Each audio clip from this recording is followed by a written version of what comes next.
martes 26 de marzo de 2019, una gran controversia se ha generado porque el compañero presidente López Obrador solicitó disculpas al gobierno de España, a la monarquía española, y un sector francamente muy ignorantes plantean que eso ya pasó. A ver, la historia es viva y los agravios están ahí presentes. Cuando se llevaban a cabo guerras de conquista, había toda una justificación, había una validación, era moralmente inclusive correcto. Llegaron a discutir si los pueblos originarios y los indígenas tenían alma o no, si eran seres humanos o no.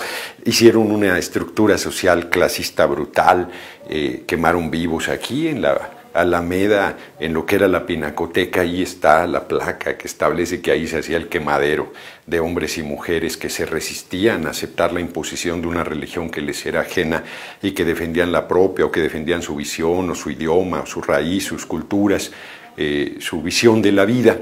Se les aperreaba, que te echaban a perros salvajes para que te devoraran vivo.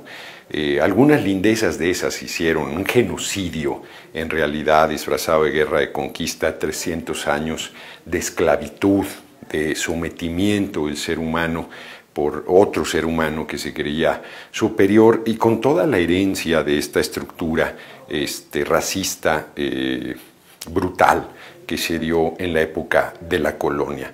Es perfectamente válido plantearle a la monarquía española que se disculpe.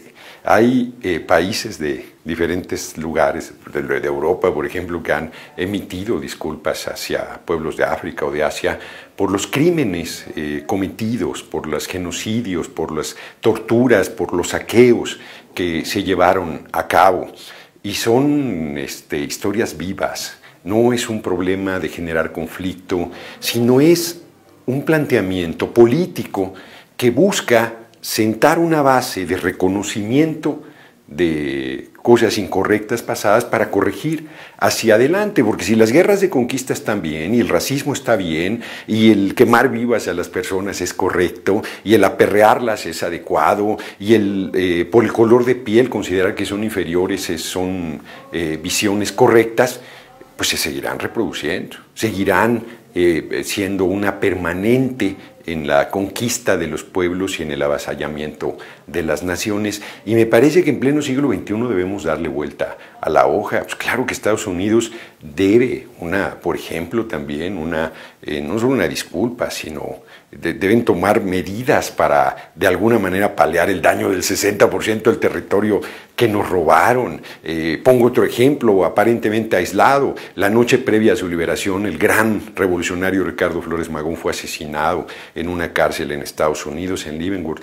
Todas esas cosas, por supuesto que deben revisarse, por supuesto que tiene que haber reconocimientos, por supuesto que este tipo de reconocimientos hermana a los pueblos y supera diferencias y dificultades políticas del momento, actuales, que tienen aplicación concreta en el momento que vivimos. Cuando vino, cierro con eso, el presidente de la monarquía española, que no lo eligió el pueblo de España, a presionar al compañero presidente para que reconociera a un títere del imperialismo yanqui en Venezuela, el compañero presidente le respondió con un ejemplo vivo de la historia, porque nada menos que a quien desconocieron en su momento en el siglo XIX fue al gran Benito Juárez García.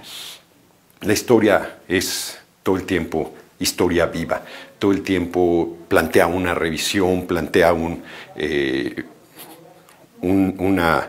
replanteamiento, valga la aparente redundancia, que hace una valoración en base a los valores, a la visión, al análisis del momento. Cuando el compañero presidente se planta y dice, monarquía española, aquí hay una serie de agravios y debería emitirse una disculpa pública, él, con el ejemplo, acaba de dar una disculpa. Él no lo hizo. El gobierno usurpador asesinó a 2 jóvenes del TEC de Monterrey, los hizo pasar por narcotraficantes, y a nombre del Estado mexicano emite una disculpa porque es un agravio grave.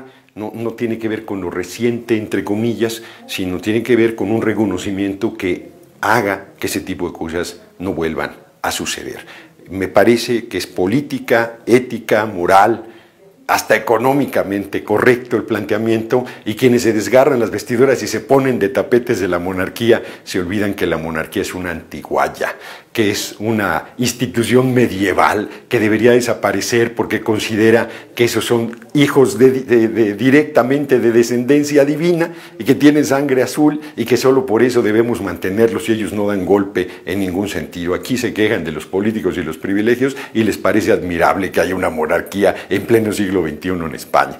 Ese es otro tema, ciertamente, pero de que nos deben algunas disculpas. Hay una listita larga de agravios en contra de nuestro pueblo y esas disculpas deberían ser presentadas.